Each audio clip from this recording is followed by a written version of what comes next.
যুক্তরাষ্ট্রের ফ্লোরিডার ট্যাম্পায় বুধবার দুপুরে স্থানীয় মসজিদে এসে পৌঁছায় নৃশংসভাবে হত্যার শিকার বাংলাদেশি পিএইচডি শিক্ষার্থী নাহিদা সুলতানা বৃষ্টির মরদেহ।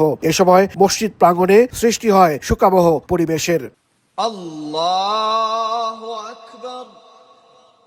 ইসলামিক সোসাইটিতে জানাজার নামাজ পড়ান খতিব ও ইমাম আরজান আহমেসুলা। প্রবাসী বাংলাদেশিরা ছাড়াও মুসলমান সহ বিভিন্ন কমিউনিটির নানা শ্রেণী পেশার শত শত মানুষ জানাজায় উপস্থিত ছিলেন। এ সময় কান্নায় ভেঙে পড়েন বৃষ্টির সহপাঠীরা। আবেগ আর ভালোবাসায় বৃষ্টিকে বিদায় জানান প্রবাসীরা।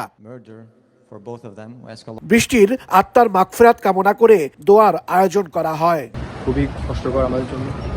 We have lost two of our very own. পুরো এন্টায়ার প্রসেসটা আমার জন্য খুবই দুঃখকর অ্যান্ড সব কিছু মিলে আমরা ঠিকভাবে নেই। আমাদের ফাইনাল চলছে অ্যান্ড উই হোপফুল দ্যাট এটা যেন কোনো একটা সিচুয়েশন আর কখনো না ঘটে।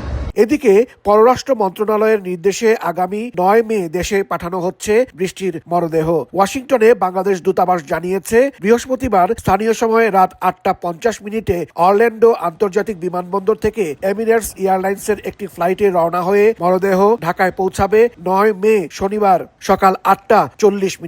প্রেস মিনিস্টার গোলাম মোর্তজা জানান, জামিল ও বৃষ্টিকে মরণোত্তর ডক্টরেট ডিগ্রি প্রদানের সিদ্ধান্ত নিয়েছে সাউথ ফ্লোরিডা বিশ্ববিদ্যালয়। শুক্রবার বিশ্ববিদ্যালয়ের বসন্তকালীন সমাবর্তনে বাংলাদেশ সরকারের প্রতিনিধির কাছে এই ডিগ্রি তুলে দেয়া হবে। মিয়ামি কনসুলেটকে চিঠি দিয়ে বিশ্ববিদ্যালয় কর্তৃপক্ষ এই তথ্য নিশ্চিত করেছে। মিয়ামির বাংলাদেশ কনসুলেটের একজন প্রতিনিধি সমাবর্তনে উপস্থিত থেকে জামিল লিমন এবং নাহিদা সুলতানা বৃষ্টির পরিবারের পক্ষে এই ডক্টরেট ডিগ্রি গ্রহণ করবেন।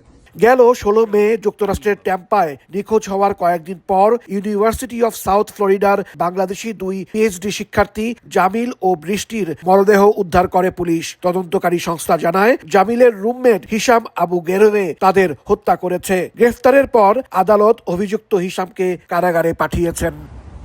এর আগে গত ৪ মে পাঠানো হয় জামিলের মরদেহ। এবার বৃষ্টির মরদেহ যাচ্ছে দেশে।